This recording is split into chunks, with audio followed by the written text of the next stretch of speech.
Hi everybody, welcome back to Angie's Answers. I am quilting a quilt right now, and I wanted to come to you and tell you the whole process of what I do of if I can't finish a quilt and I need to shut down before the quilt is done, how to do that process the way that I found is easiest. So I'm just gonna let this finish its row, and then I'm gonna show you all of my steps that I do if I can't finish a quilt and I need to shut down in the middle. This is also a similar process of, say you get a motor error, and how to reline everything up if you did have a motor error. So it's gonna kind of be a dual video too. So if you can't finish or if you get a motor error, this video will help you. So my row just finished. So I'm gonna go down there and bring up my bobbin thread, lock everything together, and roll my quilt forward. So I come to the end, one tip, I have learned that I love to put the binding on with the long arm, and I do have a video on how to put that binding on with the long arm. So if I am not putting binding on with the long arm, I like to do like a victory lap. So one more stitching line where that binding is going to cover, and just secure any of those stitches that are going off into the batting. So I'm gonna turn the machine on, slide it over just a little bit because it did stitch off into my batting. So slide it over just a little bit and do some stitches to secure that whole row on the right-hand side where it finished the quilt. Then my process as I'm quilting the quilt, I will re-secure the right-hand side every single time when it finishes the row. And then I will take, when the entire quilt is done, and roll it all back so I can start on this left-hand side and re-secure the whole left-hand side all at one time. You could re-secure both sides if you wanted to, back and forth, total personal preference. But just keep that in mind. I have seen before, if you don't take the time to secure those threads and you're not putting the binding on with the long arm, when you cut those, especially if that stitching is going off into the batting, when you cut those stitches, sometimes those threads could pull apart. So this is just my peace of mind, my little security blanket, to know that no matter what this customer does with her quilt or when she puts her binding on, that my threads are never going to pull apart. So I'm gonna do that. I'm gonna turn the machine on, slide it over so I'm where the binding's gonna cover, and just do some stitches up and down that right-hand side to make sure this row is secured.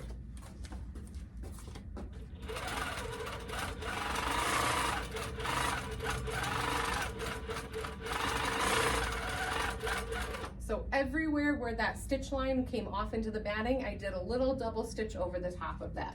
Then I'm gonna pull away, make a nice long tail, come back and do one more stitch to pull up my bobbin thread. Now I'm ready to roll my quilt forward. So I have to take my black clamps off on both sides.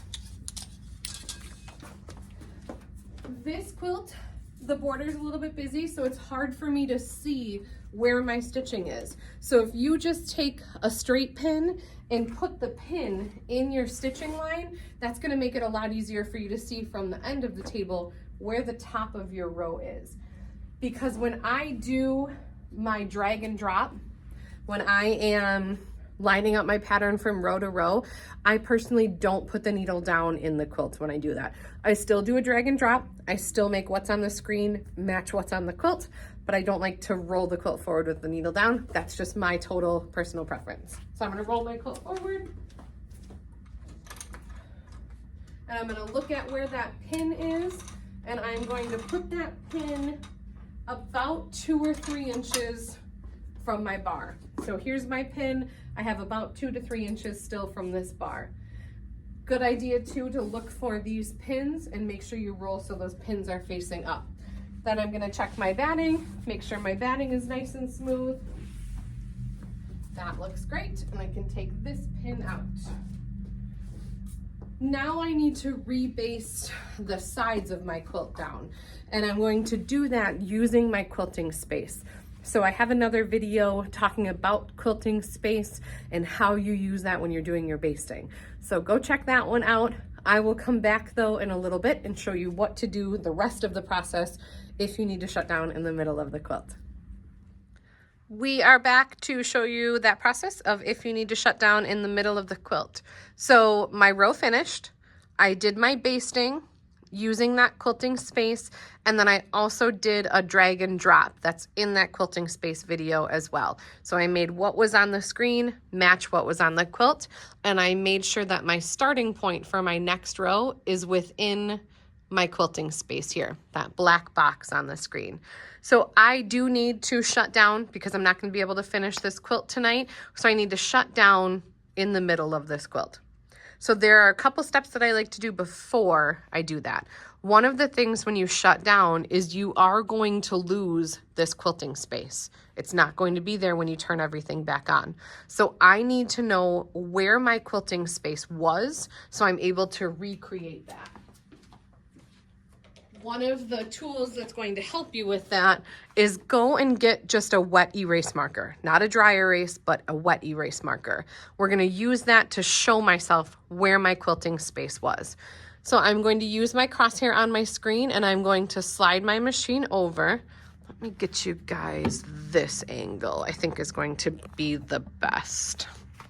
I'm going to slide my machine over until my crosshair perfectly covers that black line on the screen. And then, can you see, oh, sorry, kicked you a little bit. Can you see where my carriage is down here? I'm going to take this wet erase marker and I am going to draw a line right there on my table where my carriage is. So that's going to show me that if my carriage is lined up right there, my vertical crosshair will be on my quilting space. I'm gonna go down to that other side and do the same thing down here. So I am going to look on the screen and totally cover up the black line on the screen first, and then take my marker and draw a line right next to my carriage on this right-hand side. So now tomorrow morning, when I turn everything back on, I'm going to be able to recreate my quilting space. The next step that I need to do before I shut down is I need to put my needle in that starting point for row number 2. So under my Pro-Stitcher tab, when I touch the quilt option, I'm going to turn off the pull-up auto. So that's not dark green, because what that means is it's going to move to the starting point and it's going to take a stitch, but it won't slide over so I can get my bobbin thread up. So I'm still gonna hold on. Let's see if I can get you to see both the needle and the screen. I'm gonna hold on to my top thread and I'm going to tell the machine to go ahead and run this, and it's going to move to that starting point, and it took the first stitch right there. But now what I get to do is use my needle up and down button and put my needle down right there in that starting point on the quilt for row number 2. Let me cancel this on the screen so you can see where my crosshairs are and zoom you in just a little bit. So my crosshairs are currently on the starting point for row number 2, and my needle is down in the quilt for the exact starting point for row number 2. So we are ready to shut everything down. I did already save my design. That is super important. Make sure you saved your design. You can also save it right now if you wanted. So you could go file and save. You could choose to save your whole workspace. I'm going to clear this out and also name this workspace Jen, because that's the name of this customer. This is Jen's quilt. So now I have my design saved and I have my workspace space saved, just a double check. So I'm ready to shut down. So I'm going to do my shutdown and my shutdown. It does ask me, do I want to save it? But I just saved it, so I don't need to save it a third time. So this is going to turn off for me. I wait for the Pro-Stitcher screen to turn completely black before I turn off my head. But then tomorrow morning, we're going to come back and I'm going to show you the rest of what we do to restart the pattern from the starting point for row number 2. So my Pro-Stitcher screen is dark, so I can go ahead and turn this off, and then I'll go and unplug too. Oh, you can see me in the reflection. Hello. So I will be back tomorrow morning and show you the rest of this process if you need to shut down in the middle of a quilt. Good morning, everybody. It is now the next day. I am back at the store and ready to continue quilting this quilt that we've got here. So my needle is still down in that starting point for row number 2, and I'm going to show you the rest of the process on getting this lined up so you can restart the next morning if you do have to shut down in the middle of your quilt. I'm going to move you guys over so you can see. Actually, first, sorry, while you can see from this angle, I'm going to go ahead and turn my machine on. Wait for that beep. Then I'm going to reach up and turn my Pro-Stitcher on. I hold that button for about 5 seconds. So I'll wait for this to totally power back up, and then I'll move you over so you can see the screen and everything a little bit better. Okay. Our Pro-Stitcher is turning on. I had turned the lights off on the machine so that way it wasn't too bright when you guys were looking at the needle part. So Pro-Stitcher turned on, we heard the gears engage. I can just touch anywhere to get rid of that Forte console on my screen. So the first step I want to do is reopen that saved pattern. So I'm going to go to my design and open up that gen file, and there is my pattern. But as you can see, my starting point is on row number 1. So I need to move my starting point down to row number 2 because that's the row that we're on for our quilt. So if you were down farther in your quilt, it's a good idea to make a note of which row you were stopping on, and then that way you could move your starting point down to row number 5 or row number 8, whichever row you're on. So we only did the first cropped row, and now I need to do row number 2. So just a good idea, make a note of which row you need to start on. So I'm going to go to the Pro-Stitcher tab. I'm going to touch that new start and end, and then I'm going to use my jump arrow down here to jump that starting point down 1 row, so it is on row 2. Let me zoom in so you can see that better. So my starting point is currently on row 2, but my needle is up here for that starting point for row number 1. So now what I need to do is I need to make the pattern match where my needle is. Remember that your crosshairs on your screen are always correct. We call us and say, my crosshairs are in the wrong spot. That's not actually true. Your crosshairs are always in the correct spot. What isn't in the correct spot is the design. So you are always trying to match the design to where your crosshairs are on the screen. So make the design match the crosshairs, not the crosshairs matching the design. It's opposite. So to make these two match, super easy. I'm going to come to my Modify tab up here at the top. I'm going to choose Reposition in the second row, and then over on this right-hand side, I'm going to choose Start Point. That's going to move this green circle to where my crosshairs are, because remember, the crosshairs are where your needle is. So my needle is still down for that starting point for row number 2, so now I need to make the screen match. So if I touch Start Point, this is going to move the design to my crosshairs. So I know it didn't look like a lot on the screen. Let me zoom out a little bit so you can see that better. So it took row 1 that was done and pushed that out of the way. So now our starting point is on row number 2. This would be the same process of if you needed to be starting on row number 5 or row number 8, you would just move your starting point down to the correct row and then go to the Modify tab, Reposition, and Start Point. So now we've got this really close, but it's a good idea just to double check a couple of points and make sure that this is all lined up. So I am going to bring my needle up, and then I'm going to move the machine just a little bit, and I'm going to look at where that quilting was for that previous row and put my needle right on top of that quilting line for that previous row, so then I can double check on the screen and see what that looks like on the screen. I can look in here. You can also use, again, your zoom tool to zoom in a little bit better if you wanted to. I'm really close, but not quite perfect. So I'm gonna get matched up on the screen first, and then I'm going to do a drag and move that down just a little bit.